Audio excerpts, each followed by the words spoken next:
Before the first heartbeat, before the first breath, there was an immense, unbroken quiet. For billions of years, the universe expanded in a profound silence, a cosmos of brilliant light and motion without a single sound to accompany it.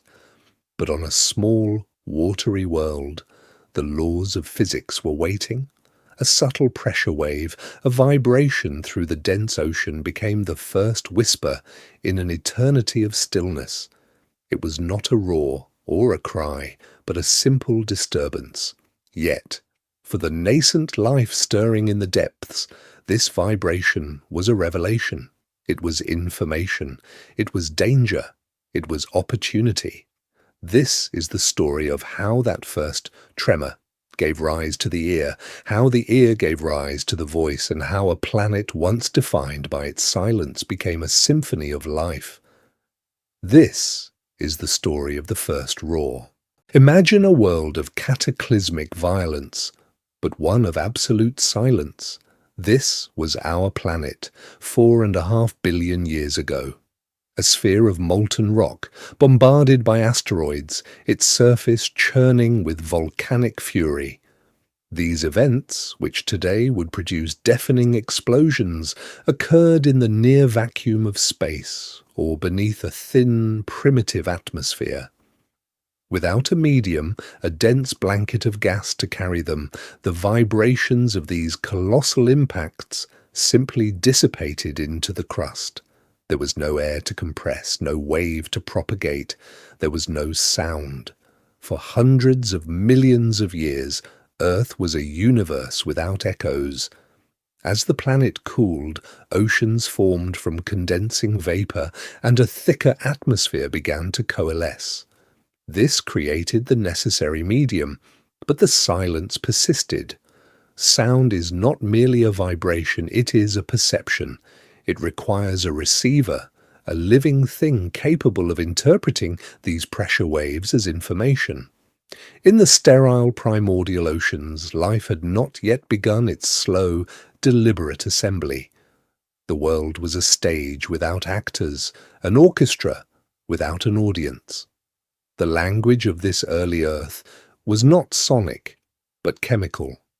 The interactions that would eventually spark life were governed by molecular attraction and repulsion, a silent dance of elements in the warm, shallow seas.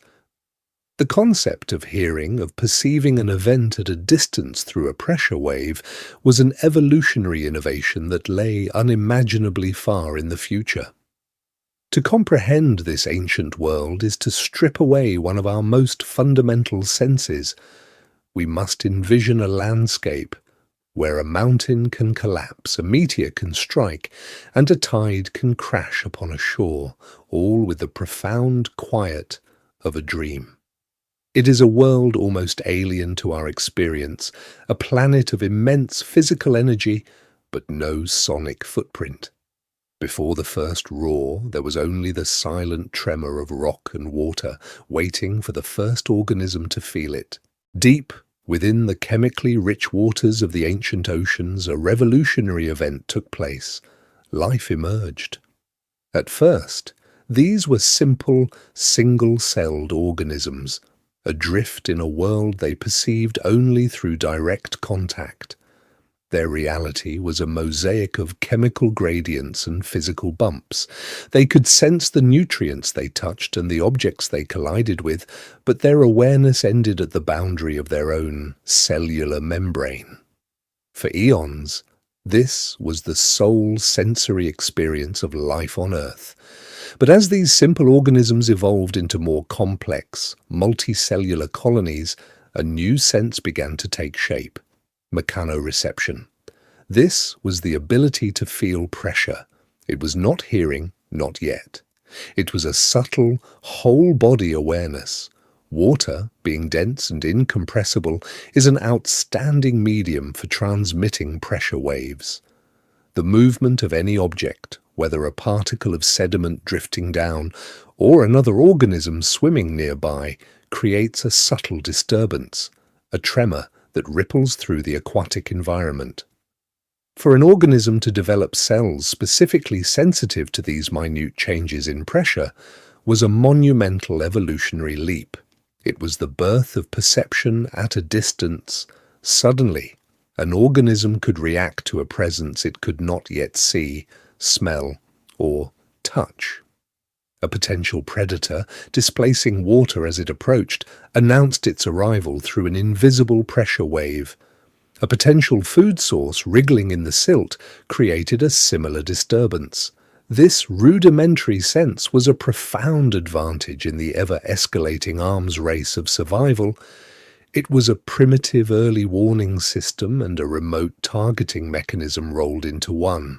The first sound in the history of life was not a call or a cry, but the faint, passing tremor of another body moving through the water, felt not by an ear, but by the entire surface of a creature that had just learned the future could be felt before it arrived. For millions of years, the burgeoning life in the oceans was a passive audience to the world's vibrations. Organisms could feel the tremors made by others, but they could not create them with intent. The world was reactive. The next great evolutionary hurdle was to move from simply listening to the environment to actively speaking to it. The transition from passive sensing to active sound production marked the dawn of communication. Water was the perfect medium for this first conversation. Sound travels more than 4 times faster in water than in air and carries over much greater distances. A message sent through the ocean could be long-ranging and clear. During the Cambrian explosion, a period of unprecedented biological diversification that began some 540 million years ago, the oceans became crowded and competitive. In this complex new world, the ability to send a deliberate signal was a powerful tool. The first sounds were likely not vocalizations but percussive signals. Early arthropods, the ancestors of today's insects and crustaceans, may have been the first to master this art.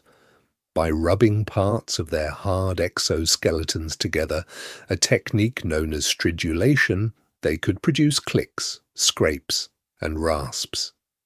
Other creatures, particularly fish, developed methods of using their internal swim bladders as drums, contracting muscles around them to create thumps and grunts. These sounds were not accidental byproducts of movement, they were messages. A sharp click could serve as a territorial warning to a rival. A rhythmic pulse could be a mating call, advertising fitness and location to a potential partner. A synchronized drumming could coordinate the movements of a school of fish. Sound transformed behavior from solitary and reactive to social and proactive. The silent, trembling world was finding its voice, and the message was clear. I am here. The conquest of the land was one of the most significant chapters in the story of life, and it presented a profound sensory challenge. The first animals to crawl from the water, likely ancient arthropods and primitive amphibians, entered a world of sensory deprivation. The dense, information-rich medium of water was gone. In its place was air, a substance nearly 800 times less dense. The familiar pressure waves they had relied upon for eons were now feeble and weak, dissipating almost instantly. In the air, these pioneers were effectively deaf. Their survival depended on rediscovering a way to perceive the world at a distance. The solution lay right beneath their feet. The ground itself became the new medium.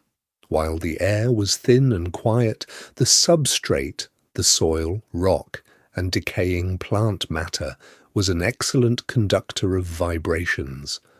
The footsteps of an approaching predator, the rustling of prey in the leaf litter, the fall of a heavy branch.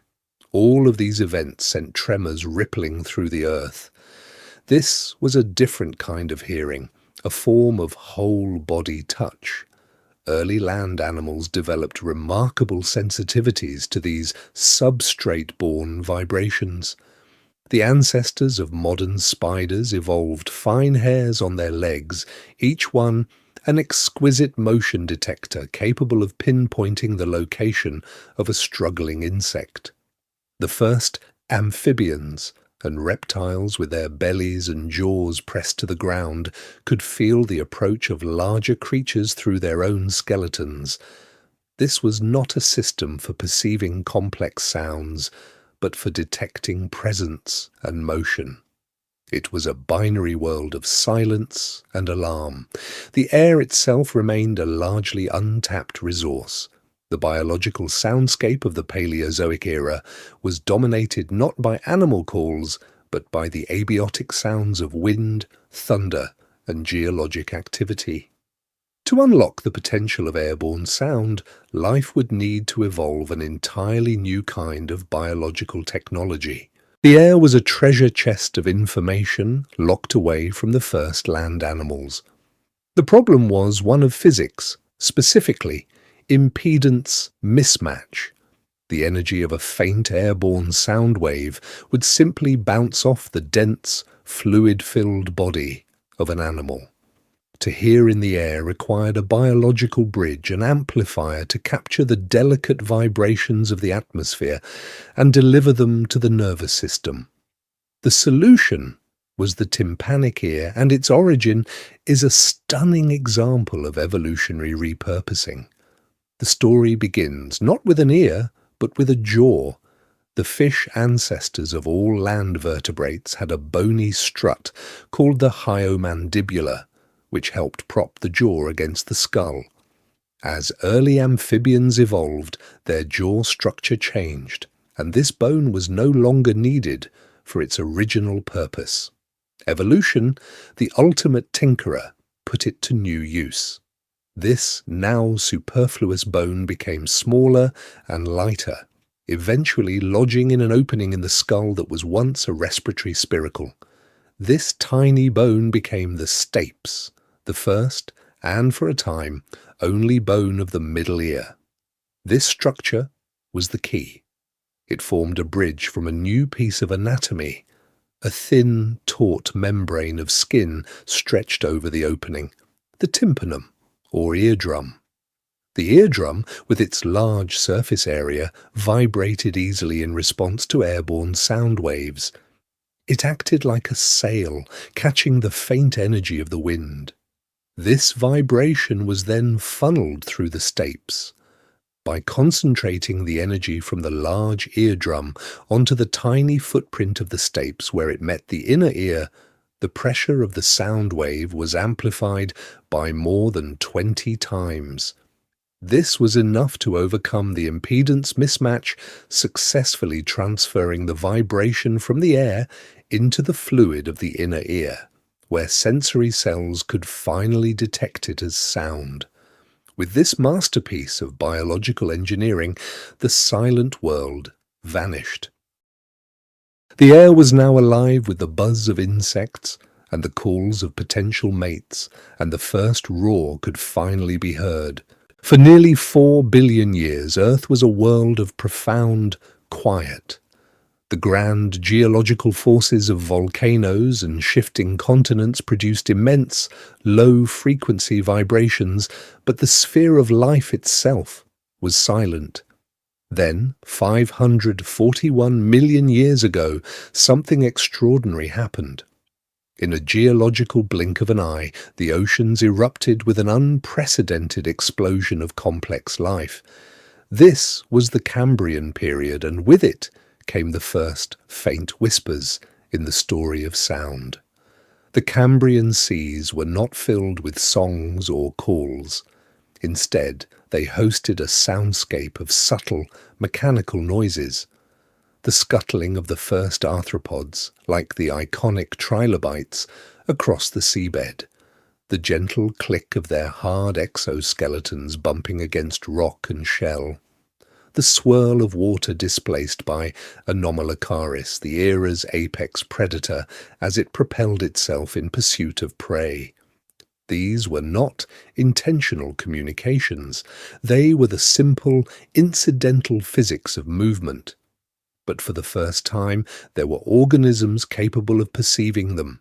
Hearing, as we know it, did not yet exist, but its most fundamental precursor, mechanoreception, was everywhere. Tiny, sensitive bristles on the legs and antennae of arthropods could detect minute changes in water pressure and direct touch. These were not ears, but they were the dawn of a new sensory modality. They allowed a creature to feel the approach of another, to sense the texture of the seafloor, to navigate a three-dimensional world through vibration. For a trilobite burrowing in the sediment, the subtle pressure wave from a predator swimming above could mean the difference between life and continuation. This nascent ability to interpret the mechanical world was a revolutionary advantage. It was a private, close-range sense, a world perceived through feeling the shudders of the immediate environment. The ocean was a tapestry of these tiny vibrations, an invisible network of physical interactions. Life was no longer just about seeing and tasting. It was about feeling the world's pulse.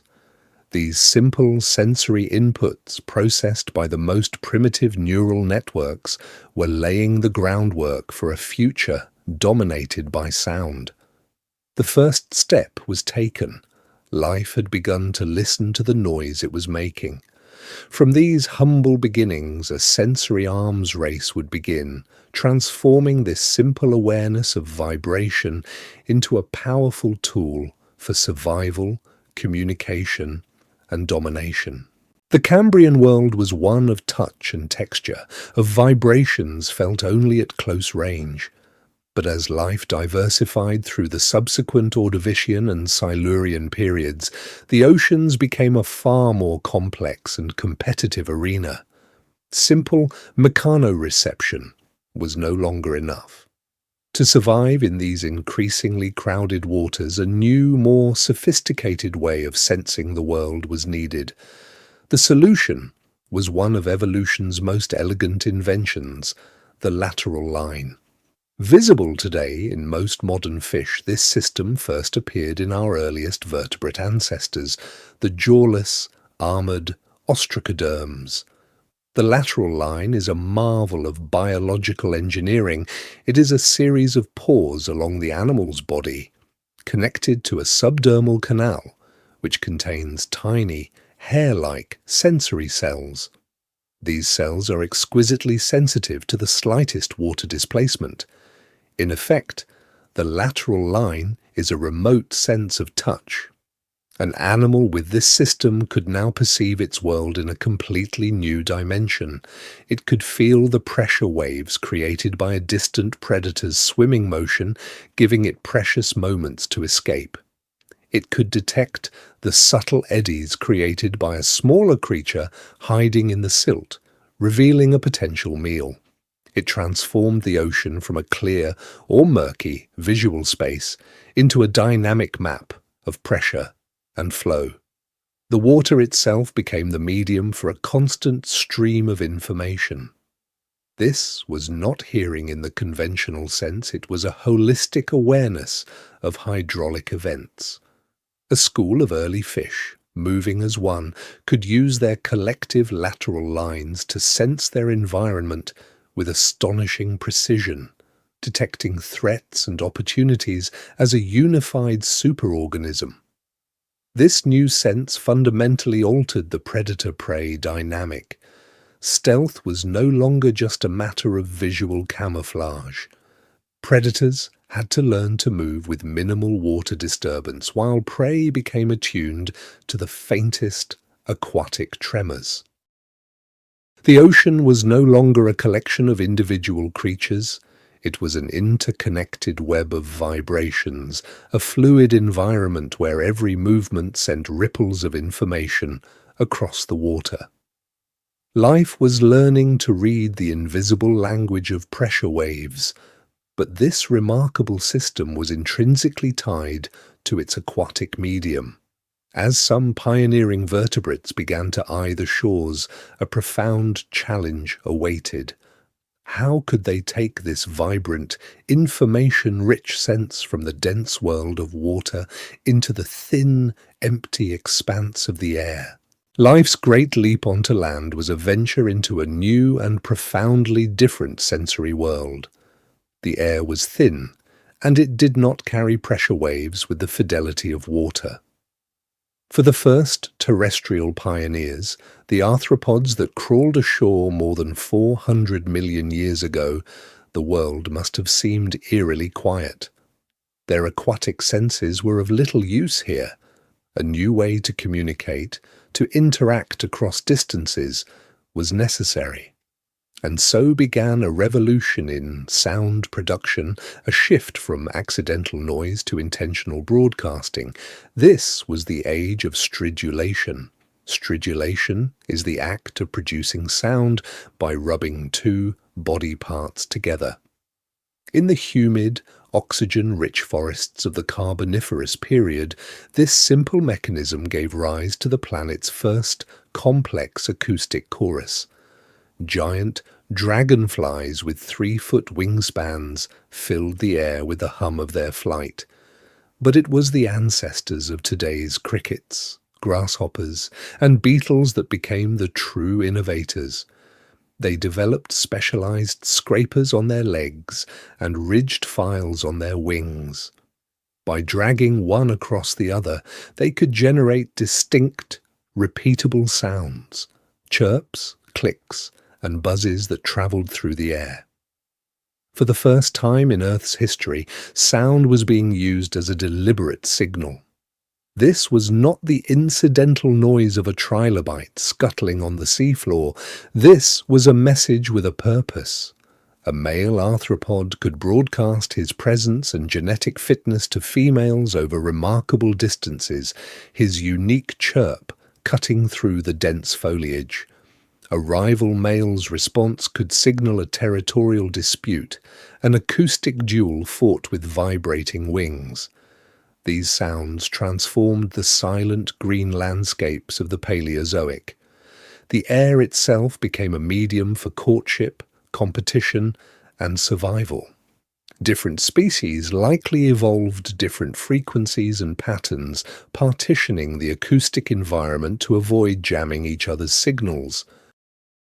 The once silent forests now pulsed with the rhythms of arthropod life. This stridulating revolution created a rich and varied soundscape.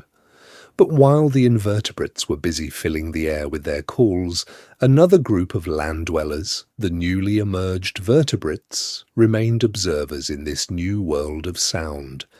They could feel the vibrations through the ground, but the airborne messages flew right over their heads. They were participants in a silent movie while the arthropods enjoyed the full symphony. The question was, how long would it be before they too learned to speak? The Carboniferous swamps echoed with the ceaseless chirps and buzzes of the arthropods. They owned the airwaves. On the forest floor and at the water's edge, the first land vertebrates, the early amphibians, were still living in a world of relative silence.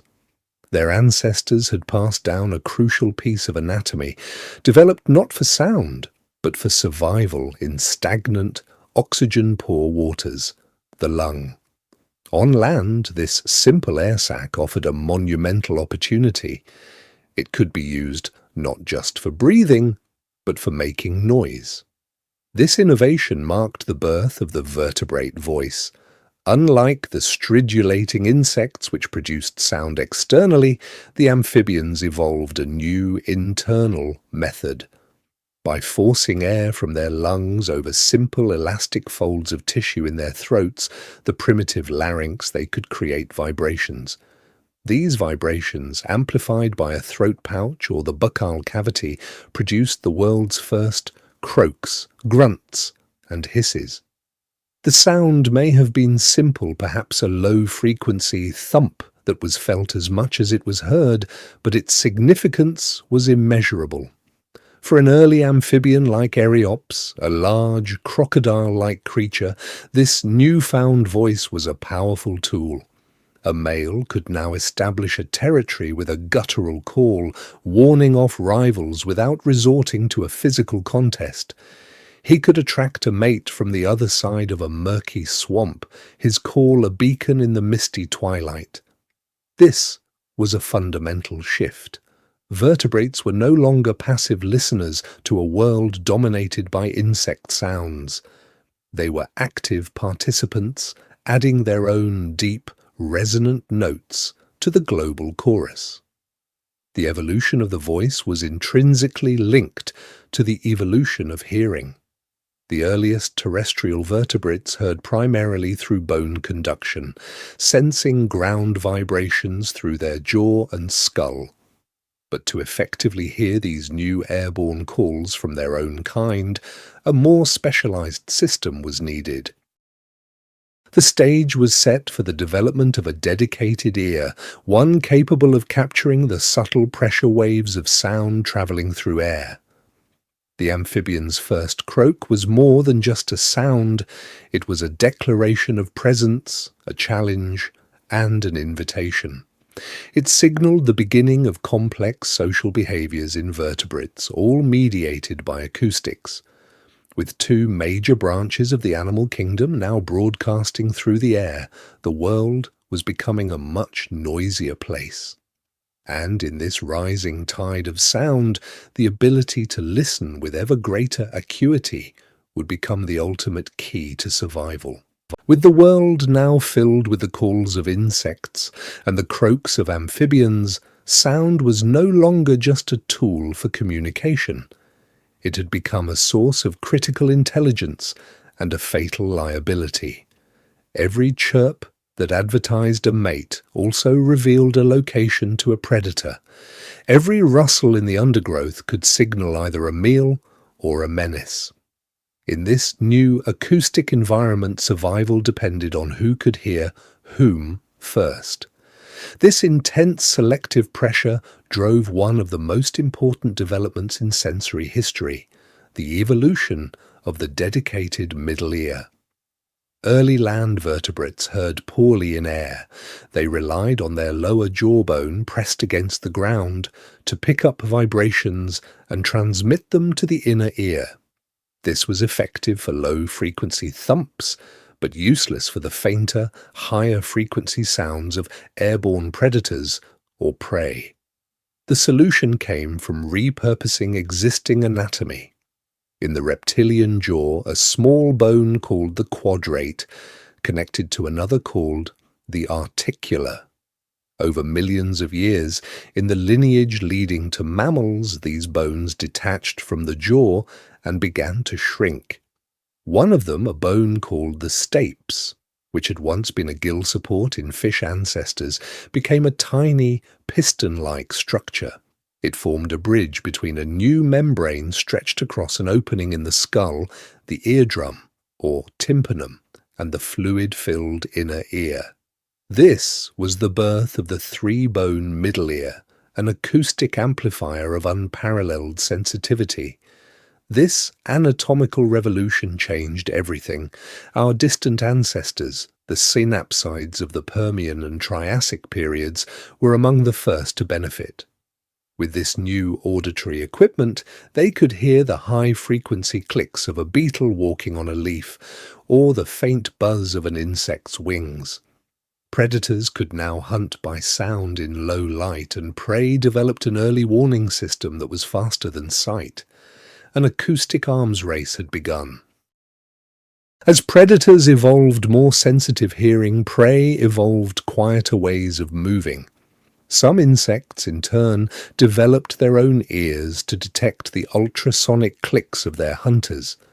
The hunt became an acoustic duel, a silent and deadly game of cat and mouse played out in the shadows of the Mesozoic world. The ability to hear was no longer a passive sense.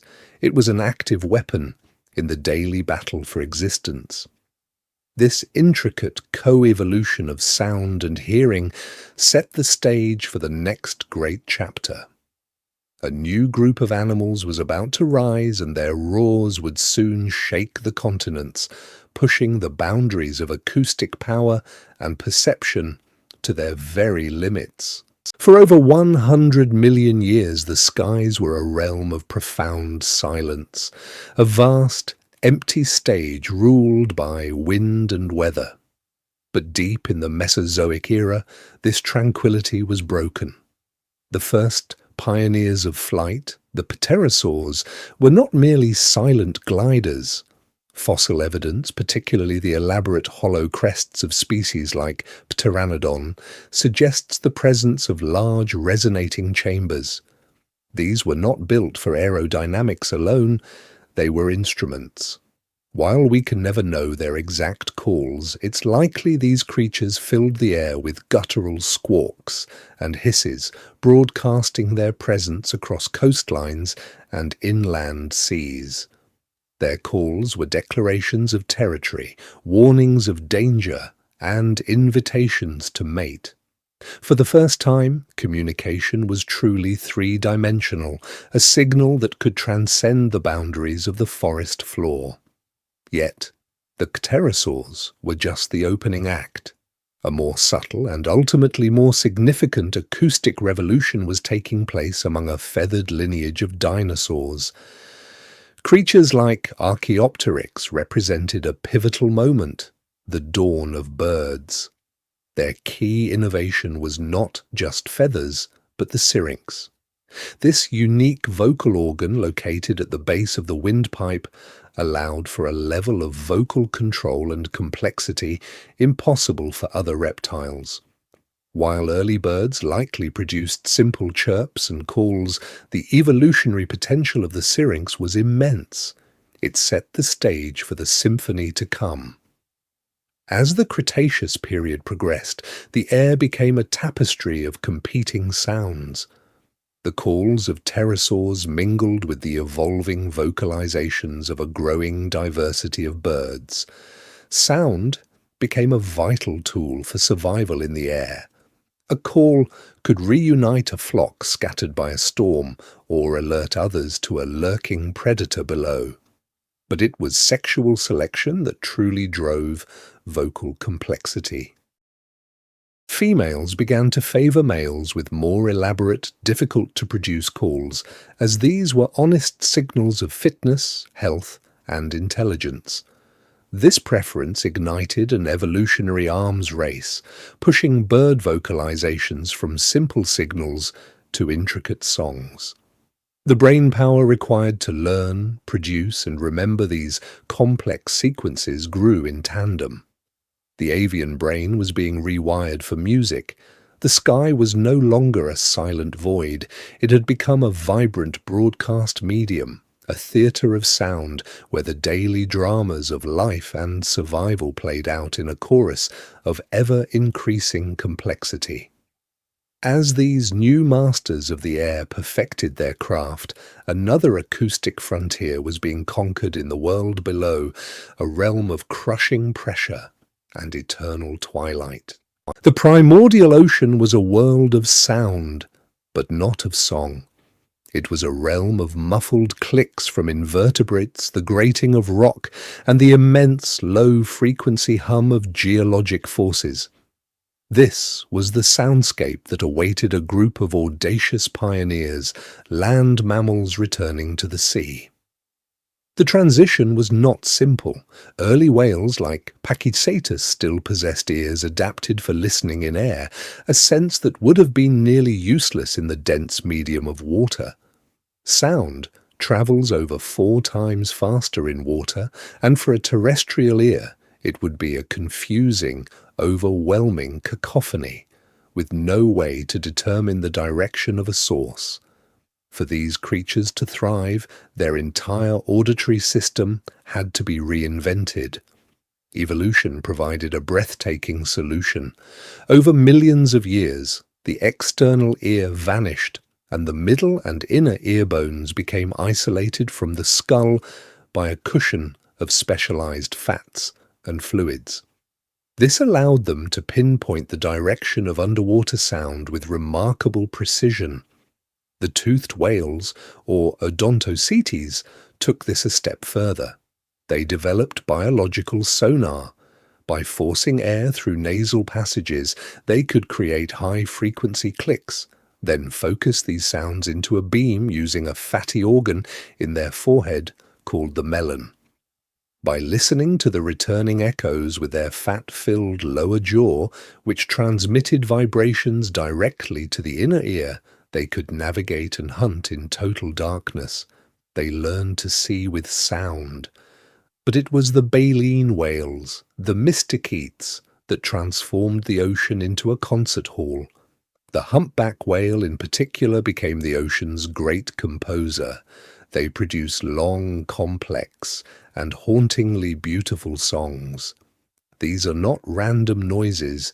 They are structured compositions with repeating themes arranged in a specific order, lasting for hours or even days.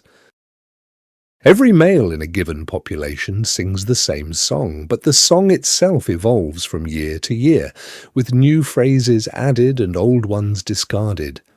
This is a form of cultural transmission, a shared artistic expression that spans an entire ocean basin.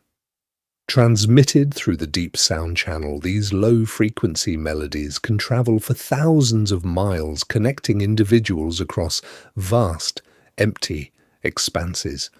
They are calls for mates, navigational beacons, and the social fabric of a global community, a testament to the power of sound to foster connection in the largest habitat on Earth. As twilight fell across the Cenozoic landscapes, a new world of opportunity opened up. The air, filled with a massive and largely untapped population of nocturnal insects, was a feast waiting to be claimed. The creatures that would seize this opportunity were the bats. To hunt in absolute darkness, they evolved one of the most sophisticated sensory systems in nature, laryngeal echolocation. By emitting a stream of high-frequency calls far above the range of human hearing and interpreting the faint echoes that returned, a bat could construct a richly detailed, three-dimensional map of its surroundings. It could detect the size, shape, texture, and trajectory of a tiny insect from meters away. This acoustic vision turned the night from a liability into a private hunting ground. But their primary prey, the moths, did not remain helpless victims. In a stunning example of co-evolution, many moth species developed their own form of hearing. They evolved tympanal organs, membranes that function like microscopic eardrums, specifically tuned to the ultrasonic frequencies of bat calls.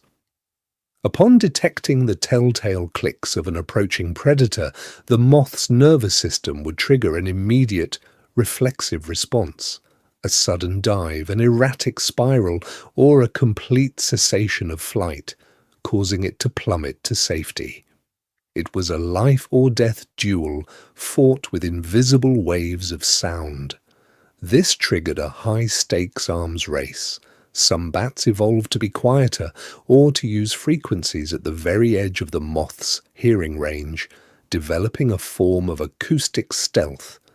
In response, moths evolved ever more sensitive ears capable of detecting even the faintest whisper of an approaching bat. The conflict escalated, pushing the physical limits of both sound production and reception. Then came the ultimate countermeasure.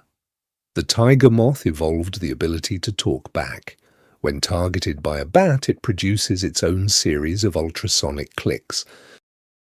This acoustic barrage serves two potential purposes. It may act as a sonar jammer, creating a confusing cloud of sound that makes it impossible for the bat to get a clean lock on its target.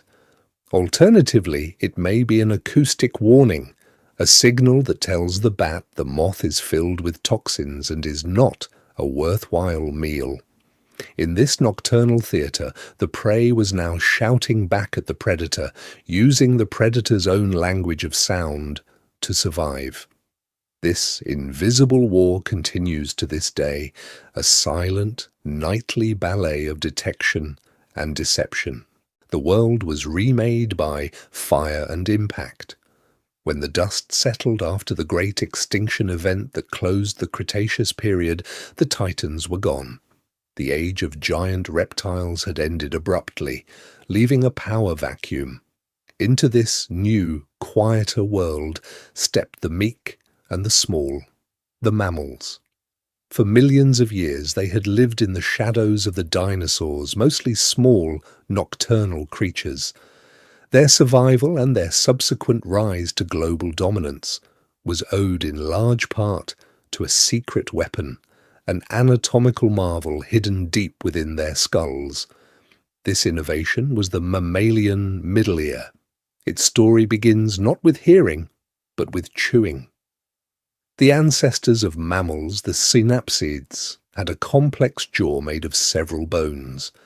Over eons of evolution, as the jaw simplified into a single, stronger bone, some of the now redundant rear jaw bones began a remarkable journey. They detached, shrank, and migrated inward, taking on a new function. These bones became the ossicles, the malleus, the incus, and the stapes, or the hammer, anvil, and stirrup.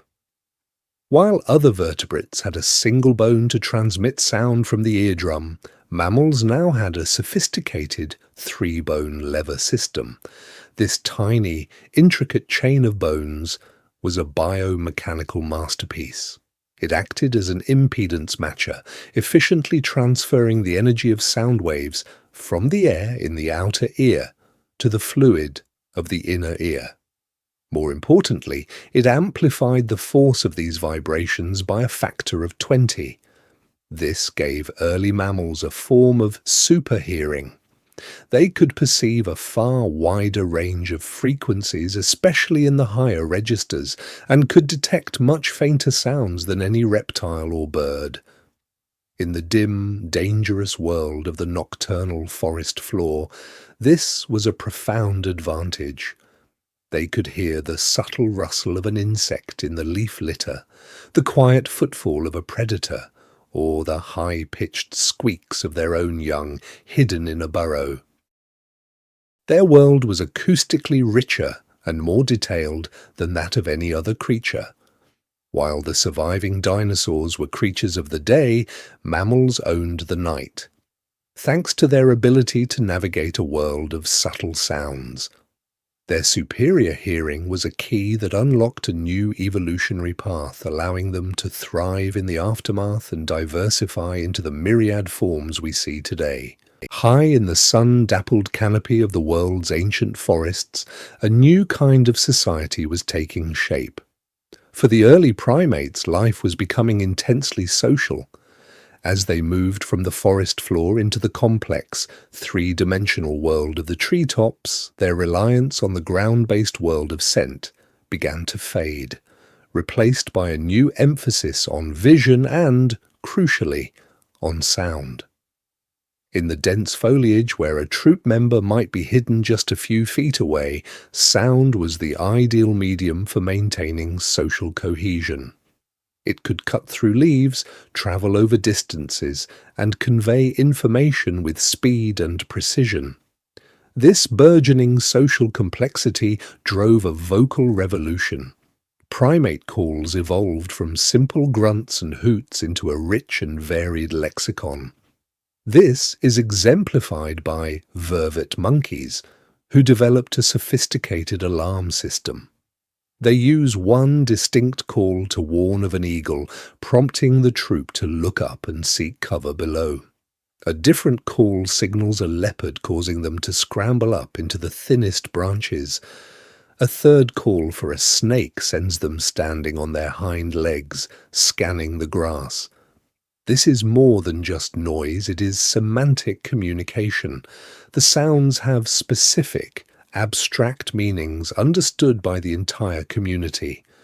Among gibbons, sound became the basis of the family bond, with mated pairs performing elaborate, synchronized duets at dawn to declare their territory and reinforce their connection. But for one lineage of primates, a crucial anatomical change would unlock an entirely new level of vocal potential. This was the descent of the larynx. In most mammals, the larynx or voice box sits high in the throat, allowing them to breathe and swallow at the same time. In the human line, the larynx gradually migrated lower down the neck. This came at a significant cost. It dramatically increased the risk of choking. The evolutionary trade-off, however, was immense. A lower larynx created a large resonating chamber above the vocal cords, the pharynx. This space allowed the tongue to move freely, shaping sound in ways no other animal could. It became possible to produce the stable, distinct vowel sounds that form the bedrock of all human languages. Coupled with the simultaneous evolution of specialized areas in the brain for processing and producing complex sequences of sound, the stage was set. The primate call, once a simple tool for warning and mating, was on the verge of becoming something infinitely more powerful. For millions of years, the sounds of our ancestors were a limited repertoire of grunts, calls, and hoots. Not so different from other primates, communication was immediate, instinctual, and bound to the present moment. But deep within the hominid form, a subtle and profound anatomical revolution was underway.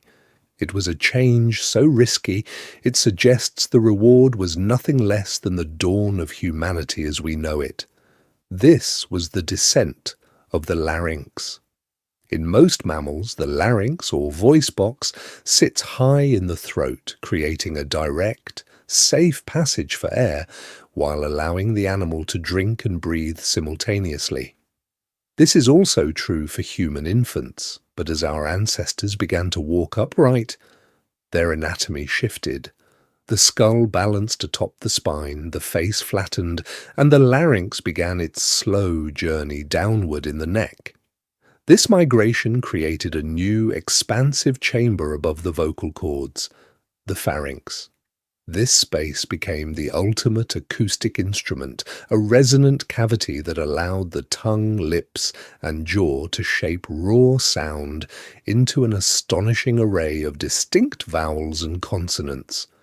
The potential for complex speech was born, however, this gift came at a perilous cost.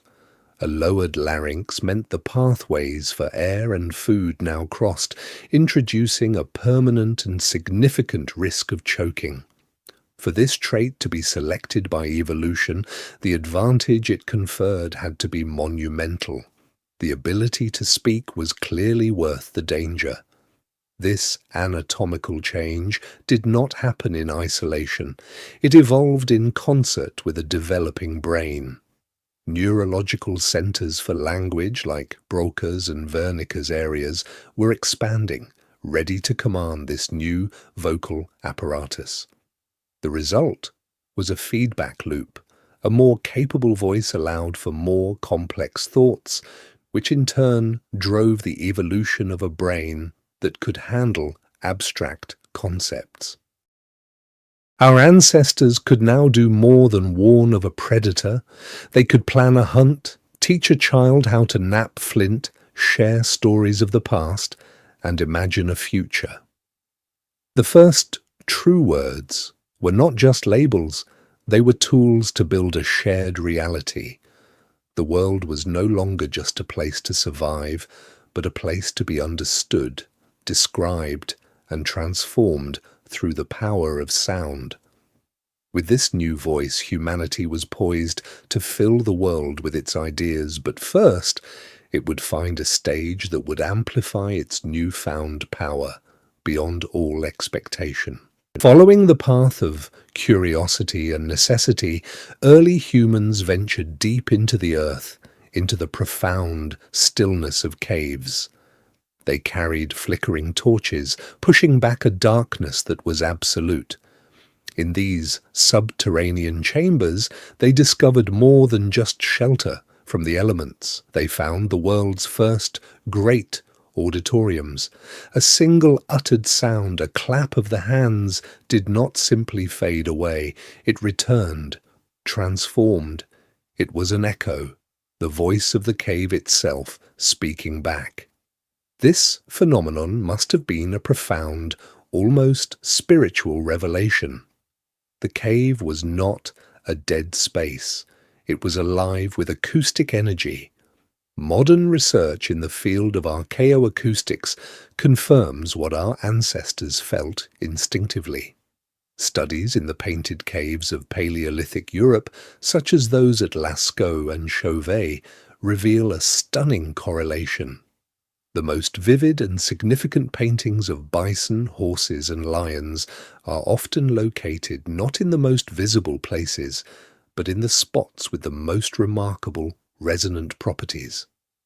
An artist would crawl into a narrow recess, not for the quality of the rock wall, but for the way a low chant would hum and reverberate in that specific location. The art and the sound were inextricably linked. Imagine the scene. A shaman or storyteller leads their clan into a cavernous gallery. By the dancing torchlight, the painted animals seem to move. The storyteller begins a chant, mimicking the roar of a cave lion.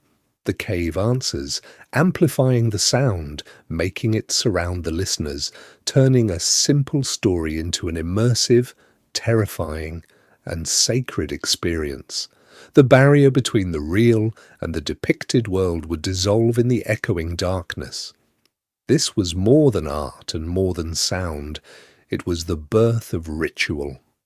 These resonant chambers became places for rites of passage, for invoking spirits, and for passing down tribal memory.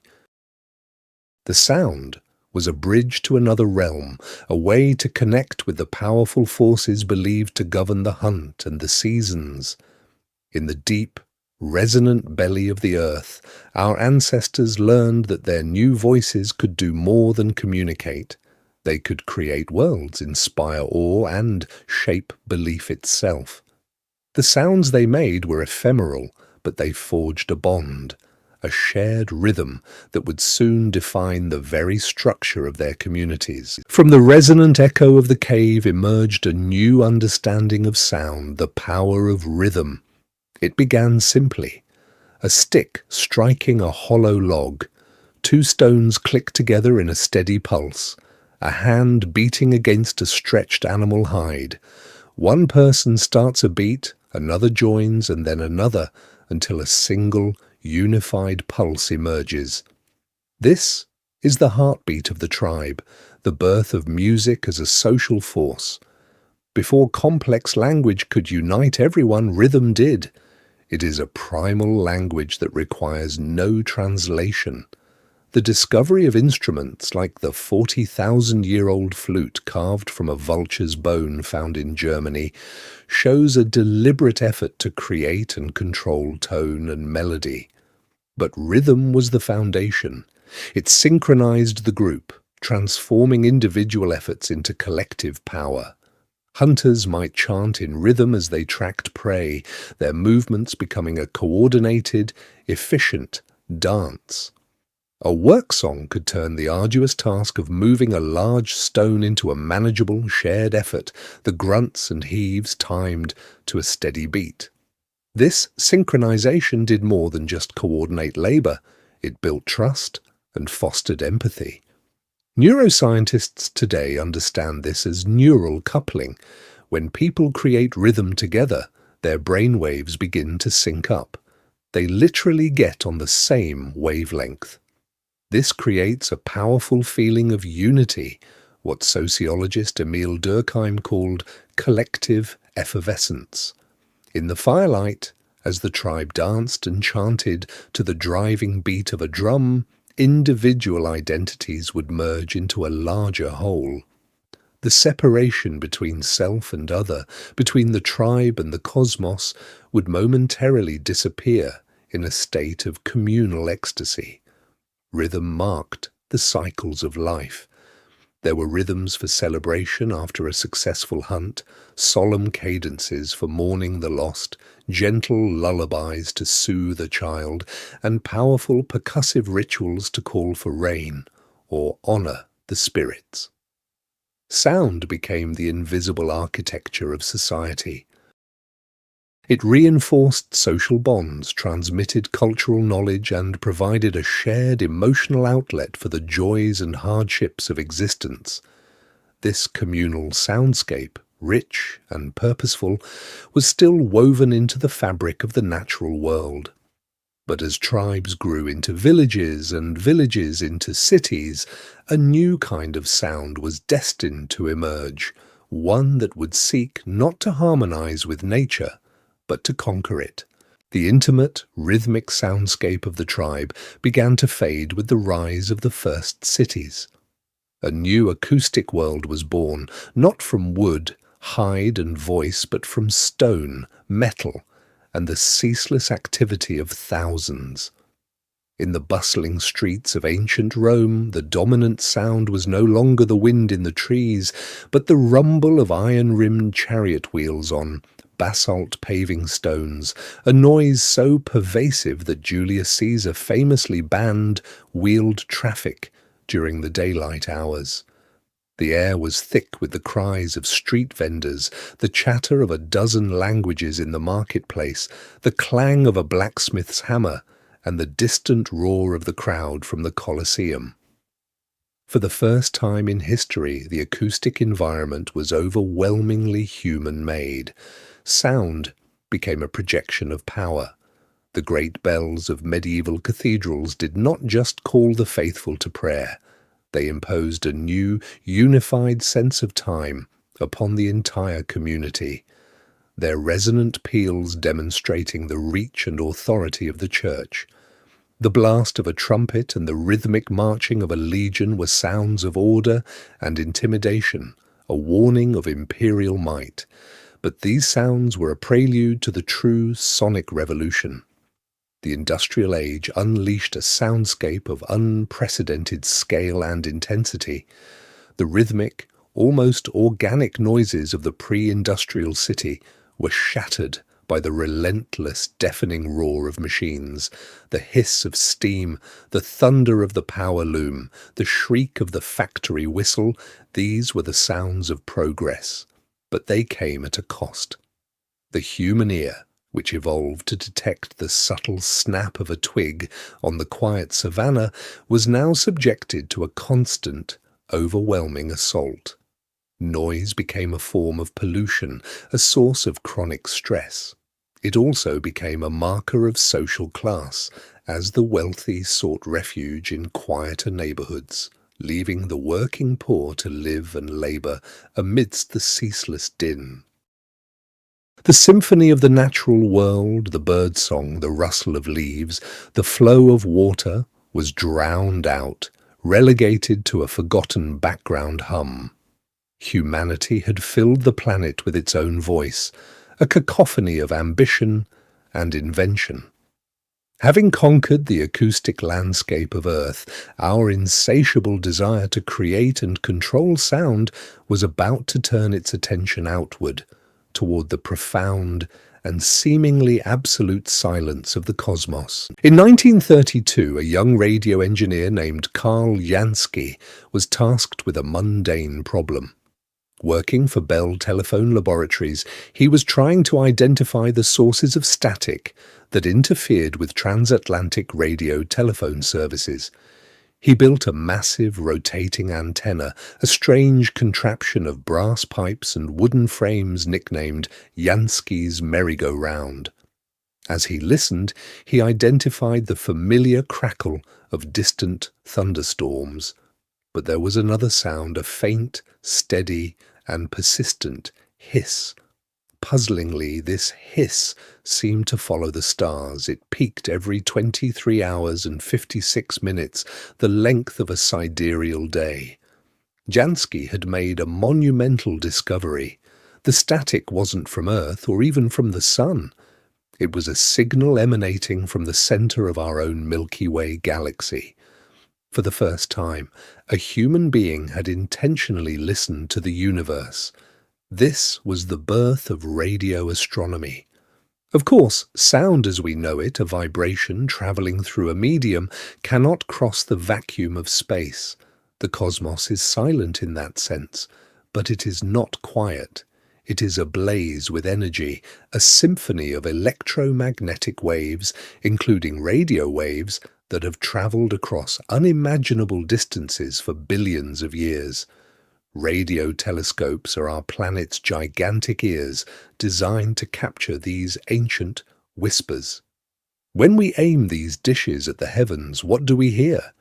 We hear the converted signals of pulsars, the collapsed cores of massive stars, spinning hundreds of times a second and emitting beams of radiation like cosmic lighthouses.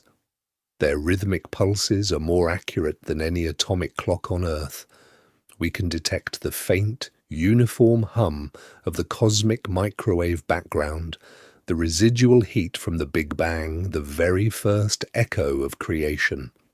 We listen to the violent radio jets erupting from supermassive black holes and the gentle emissions from clouds of gas where new stars are being born.